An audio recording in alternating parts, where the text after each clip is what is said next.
Hello, everybody. Welcome to Otaku Talk. It's me, your boy, your host, OD. And today we will be reviewing and analyzing chapter 334 of My Hero Academia. This was a very interesting chapter. I'm going to save what I have to say for once we get into the review. If this is your first time on this channel, would really appreciate it if you would like, share, and subscribe. Would mean the world to me. Please join my League of Otaku. Anyway, without further ado, let's get into the review. 頑張れそう頑張れ諦めないで口笛吹きさ歩き出そう You're going now. Alright, guys, chapter 334 of My Hero Academia, A Parting Gift. I'm not gonna lie to you guys, this was a convoluted chapter, a little bit convoluted. And this is the last chapter of, I want to say, a 5-chapter little mini arc, little side mission. And to be honest with you, even though I enjoyed it, I love Star and Stripe, albeit her time was limited.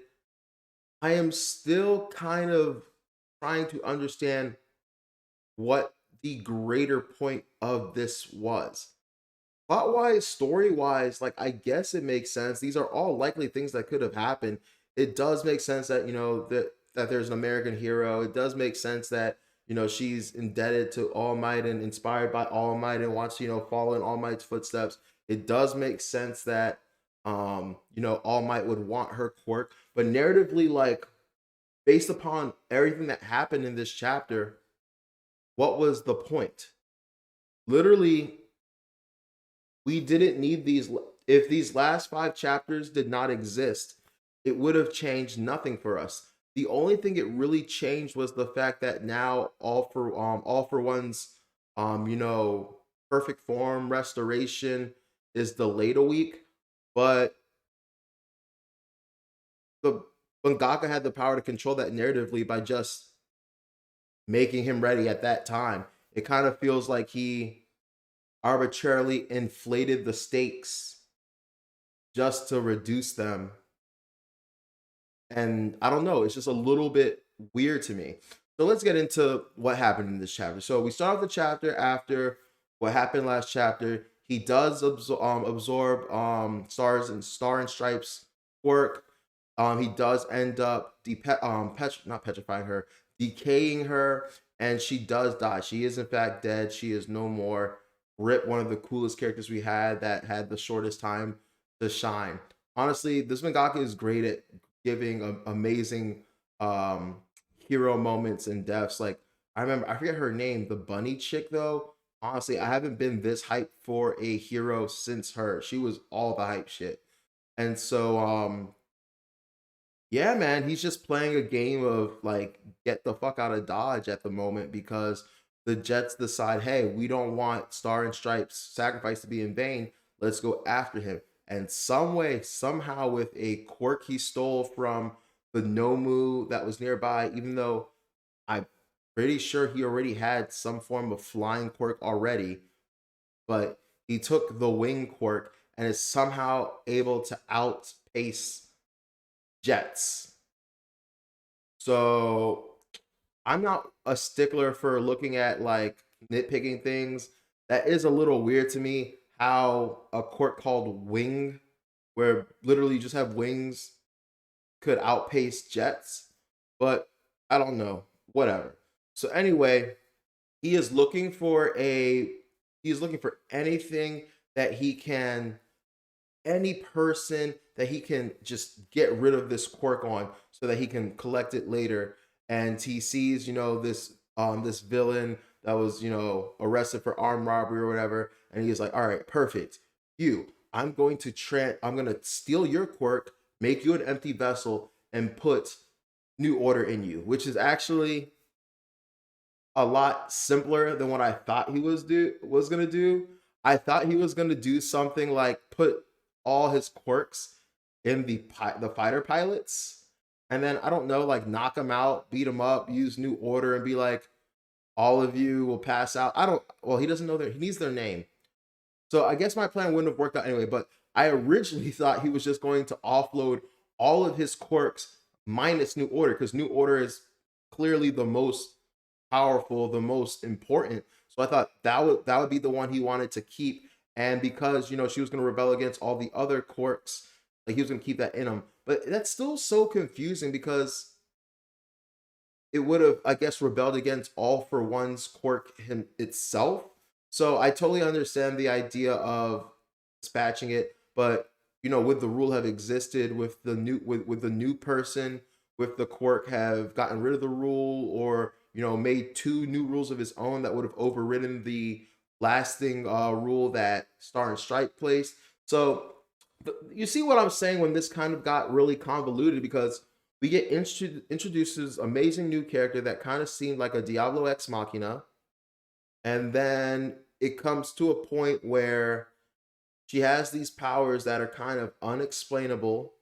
It's kind of, I'm sure that there's more, but of all the quirks we've seen thus far, it just seems the most like defy the logics of physics, create its own rules, kind of the most omnipotent power we've seen.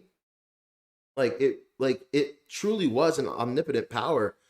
And then so it just has these weird rules that whatever the manga says kind of goes. And I'm kind of bothered by that. I don't necessarily like that, which I know is weird because One Piece is really like that, but One Piece has been set up where that's like kind of the whole gist. That's the whole spiel. Like the these powers have such a range and are only limited by your imagination and your ingenuity with them. And New Order was just, I don't know how to describe it. It was just, it's this all powerful thing, but it's not all powerful. It has limits, but we don't know what those limits really are. What it can do, what it can't do. And so whatever I say it can do, it can do. Whatever I say it can't do, it can't do. And we're just, as the reader, kind of left to like deal with that. So that kind of bothered me a lot. And then so as we see, he tries to transfer over. He wants to try. He tries to transfer over New Order, and then we see the vestige of Star and Stripe, and basically she's like, I've been like fighting and destroying your quirks. However, the whole time it's been destroying me, and it kind of made these quirks, these like tangible, these tangible beings, these things that have personification, that like have the ability to die themselves. And so it makes it seem like she, via her the lingering will that is her quirk, was in an active fight but was destroyed. And I don't know, it's just such a weird concept where, okay, so now he's unable to transfer New Order because New Order got damaged in a 1v all brawl against All for One's quirks. And it's kind of like, well, I'm happy about that because her death, her sacrifice wasn't in vain, but I'm still confused, like, how does that work exactly? I'm going to accept it because I have no choice to accept it, but I'm accepting it begrudgingly. So, like I said, it's really weird. So yeah, he gets away from the pilot jets. The pilot jets are reminiscing. One of the jets says, "You surpassed All Might." I think that's a stretch. But whatever.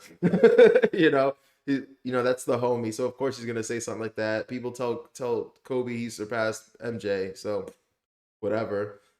But but yeah. So he was unsuccessful in not only retaining New Order, but if my understanding of the text is correct, he also lost several key quirks. So that I find that to be extremely interesting. We'll see what happens there. Also, there's a really weird part where I guess he's communicating with the soul of Star and Stripe that is retained in the now dying New Order. And basically she's saying that as long as that there's people willing to fight for others, look out for other people, that her will continue, that she will survive, that All for One will not win. And he just immediately kind of thinks of Izuku Midoriya. So he shook to his core about the potential of Midoriya. And honestly, there's still two more quirks, I believe, that two more quirks, maybe three, that we have yet to see displayed from Midoriya. So I'm very excited for that. I'm really hoping that we find him out sooner than later. I'm hoping that it's not a Deus Ex Machina moment where he's in a situation where the quirk he needs perfectly just manifests, And like I said, I have a theory that if you've noticed, all his other quirks have been semi-useless. And when I say useless, I'm being hyperbolic, of course. They're not actually useless, but they're not very powerful quirks. And I think there's a rationale behind that. Just like how there's a rationale behind, putting One For All in someone without a quirk. I think there's something along the lines of, I said this in my other review, people with strong quirks are probably easier to corrupt. Great power would be dated, but if you pick someone that has like a lame power, they know how to be humble, I would assume. So that's kind of what I think is going on here. And I think the reason that, 2 and 3 always stayed kind of in a corner were because they fell prey to, the power of All For One and abused it or did something poorly. And so that's why they made a decision to never ever give it to someone with, a powerful or offense oriented quirk. I don't know. I have a strong feeling it's something along those lines. I have a strong feeling something along those lines. Anyway, they send out a search party to look for All For One. He's not around. He got away. He's gonna recover. I'm wondering if the quirks that quote unquote got lost, if they did get lost or lost permanently. I'm wondering if New Order is actually destroyed or if it's just kind of like in a comatose state where it'll just take a while for him to like rebuild it. Now this it's destroyed. Once again, if New Order is destroyed and like I don't know, it brings me back to what I said in the beginning of this chapter review. What does this all mean? What does this all lead up to? What was the point of it? Did the mangaka just want to show us a cool fight and introduce a new character or stall the story?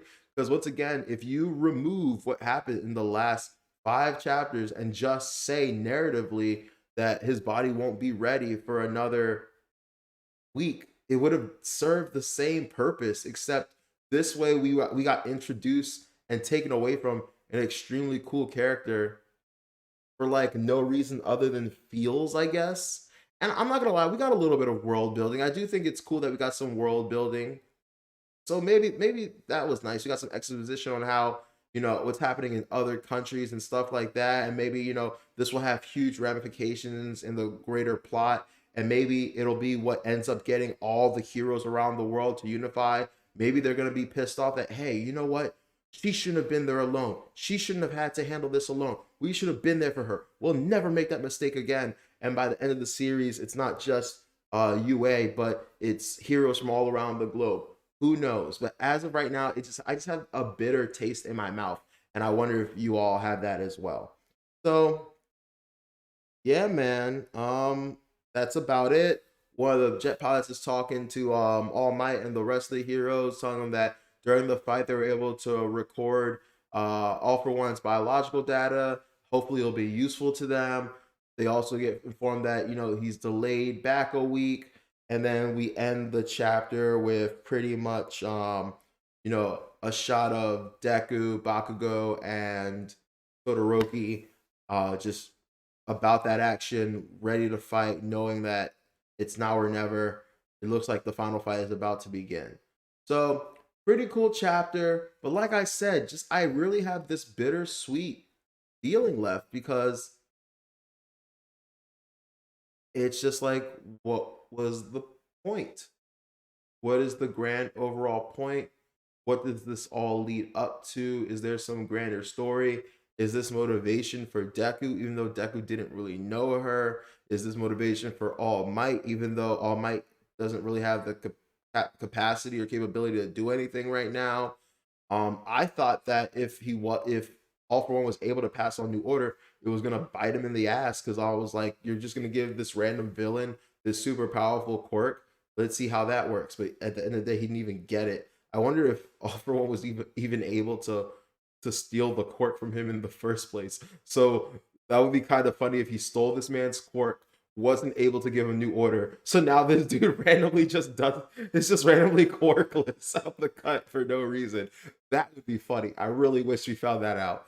But yeah, I'm gonna leave the review here for now just because I just don't definitively know how I feel about this chapter, and then in comparison to the rest in the chat. I like the chapters as they were happening, and I really didn't want new Star and Stripe to go out like a bitch, which she did, so that was dope.